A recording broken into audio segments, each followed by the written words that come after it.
25 years ago, I walked into a small cafe on a rainy afternoon, was 17 years old and trying to pretend that my life was not falling apart. My mother had died only 3 weeks earlier, and my father had stopped speaking to me. I had nowhere I wanted to be and no one I wanted to talk to, so I sat alone at a table near the window. A young waitress came over with a gentle smile. She was probably only a few years older than me. Handed me a menu and asked what I would like. I told her I wanted the cheapest thing they had. She smiled and said that was not an answer. Then she asked what my mother used to order when she was happy. Looked at her in surprise. Nobody had asked me about my mother since she died. Quietly told her tomato soup, grilled cheese, and a cup of tea with 2 sugars. Waitress disappeared into the kitchen. A few minutes later she returned with exactly what I had described. She placed the food in front of me and quietly said, "You should eat some in somewhere would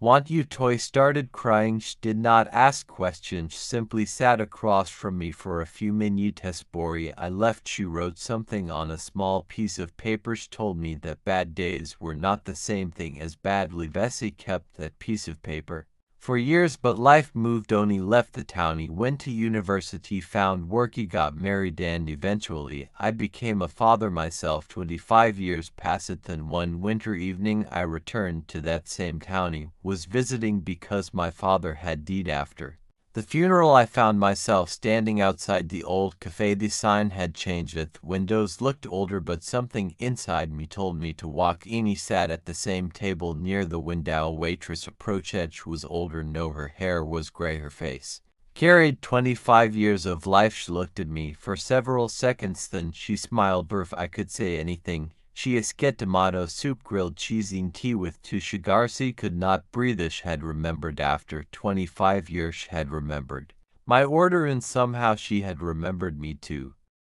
I stared at her without saying a word. She placed the menu on the table, but did not walk away. She looked at me carefully, then she said my name. O'Neilly had not heard that name spoken in her voice for 25 years. He asked her how she could possibly remember. Mesh smiled and said, "Some customers are easy to forget, but some arrive carrying a story, and you never forget a story." Asked if she remembered what happened that day. She nodded. She remembered the rain, she remembered my black coat, she remembered that I kept looking at the empty chair across from Mesh, even remembered that I had been trying not to cry. Then she said something that shocked me. "Your mother came here too." We looked at her. Me mother nodded. She told me that my mother had visited the cafe many times before she became ill. She always ordered the same meal, tomato soup, grilled cheese, and tea with 2 sugars. He had known that order because my mother had made it at home, but I had never known that she had eaten it there. The waitress explained that my mother used to sit by the same window. She said my mother had once told her that she was worried about Mesh, had been afraid that after she was gone I would believe that nobody needed meth. Waitress reached beneath the counter, then she brought out an old envelope. My name was written on it. Recognized my mother's handwriting immediately. Me hands began shaking. He asked why she had never given it to meth. Waitress looked down. "Because you were not ready." She explained that my mother had left the letter with her shortly before she died. Had asked her to give it to me when I came back, if I ever came back. He opened the envelope slowly. Inside was a single page. Me mother had written that she knew I was angry, she knew I was scared, and she knew I thought losing her meant losing everything, but she wanted me to remember one thing: love does not disappear. When someone dies, it simply becomes something you carry. You pressed the letter against my chest. Waitress stood beside Meth and she whispered something I would never forget. "Your mother came back here the week before she died. She was very weak, but she came because she wanted to make sure I would keep my promise." I looked at her through my tears. "What promise?" She smiled, said, "Little, remember you?"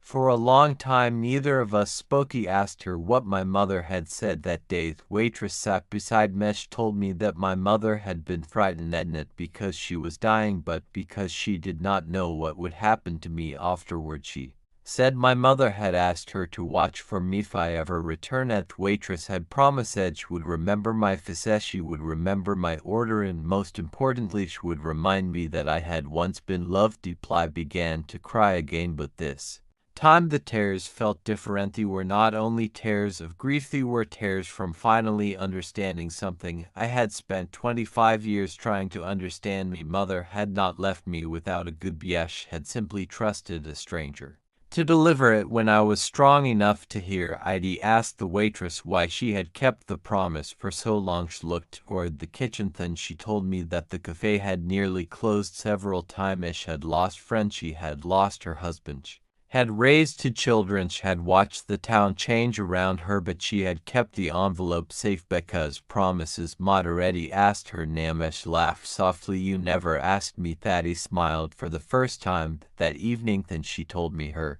name was Margaret. Marateth, young waitress, who had once sat across from a broken 17-year-old boy. Margaret brought my food, same meal my mother loved, at the same meal I had ordered 25 years earlier. He took one bite. Suddenly I remembered my mother's kitchen, her voice, her hands, the way she used to smile when I came home for the first time in 25 years. Those memories did not hurt. They felt warm. Margaret watched me quietly, then she asked if I had a family. I told her about my wife. I told her about my daughter. He told her that my daughter was 17, same age I had been when I first walked into the cafe. Margaret became silent, then she said, you should bring her here someday. He asked why. She smiled, because she should know where her father learned that life could continue. Before I left, I thanked her, shook her head. Oh, not thank me, thank your mother. She was the one who asked me to wait. He stepped outside into the cold evening, and for the first time since my mother Didi did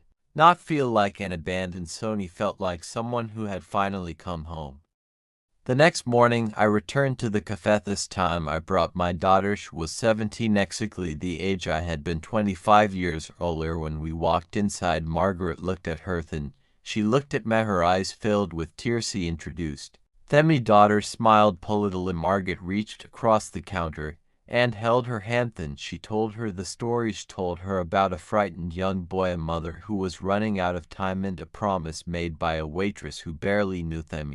Daughter looked at Mesh, had never known how lonely I had been after my mother Deech, had never known how much one small meal had meant to me. I gave her the letter. She read it slowly, then she hugged me. For a moment I felt 17 again, but this time I was not alone. Margaret brought 3 plates to the table: tomato soup, grilled cheese, and tea with 2 sugars. Me daughter laughed, asked why we were all eating the same thing. He told her because sometimes a meal is more than food, sometimes it is a memory, sometimes it is a promise, and sometimes it is the bridge that carries love from one generation to another. Margaret sat with us. She told my daughter that her grandmother had always spoken about Mesh, said my mother had once told her that she hoped I would grow into a kind man. He looked at my daughter, smiled, then she said, "I think Grandma would be proud of you." Those words broke something open inside me, a meeting that had been closed for 25 years. He realized that I had spent so long remembering my mother's death that I had forgotten to remember her life. That evening I returned home and searched through an old box. Inside were photographs, birthday cards, a scarf, and a picture of my mother standing outside the cafe. Had never seen that photograph before. In the back she had written a single sentence: "The only day he will understand." He held the photograph for a long time, then I finally understood. Me mother had never wanted me to spend my life grieving her. She wanted me to live it. She wanted me to become a husband, a father, a good man, and she had trusted a waitress to remind me of that. 25 years later, that promise had finally reached me.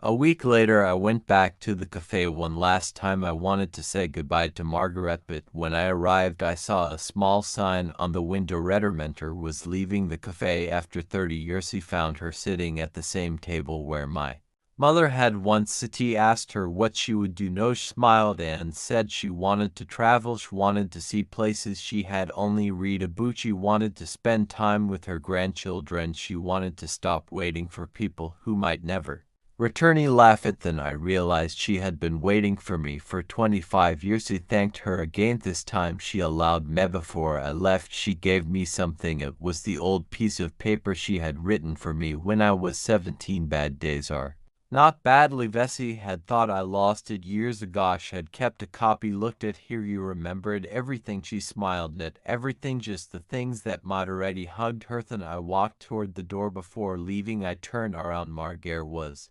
standing behind the counter exactly where she had stood 25 years earlier. For a moment, I saw the young waitress again, the girl who had served a grieving boy, the stranger who had become part of my life without ever knowing I'd went home that even and she placed my mother's letter beside the photograph, and I placed Margaret's note beside them. My daughter came into the room. She asked what I was doing. She told her I was putting the past where it belonged. She asked where that was. He smiled, and my heart not behind my ears. Later, my daughter would tell her own children about their great-grandmother. She would tell them about a little cafe, a kind waitress, and a meal that somehow survived 25 years, and whenever we visited that town, would stop outside the old cafe. The place eventually closed. At the tables disappeared, windows were replaced, but one thing remained at the memory, because sometimes the people who change our lives are not the ones who stay with you. So madams, they are the people who simply remember us when we have forgotten ourselves. And Sameta mess, a bowl of soup, a grilled cheese sandwich, and a cup of tea with 2 sugars can carry a mother's love across 25 years. He never forgot Margaret, and I never forgot my mother, but most importantly, you finally stopped saying goodbye to the past. You started saying thank you, and that changed everything.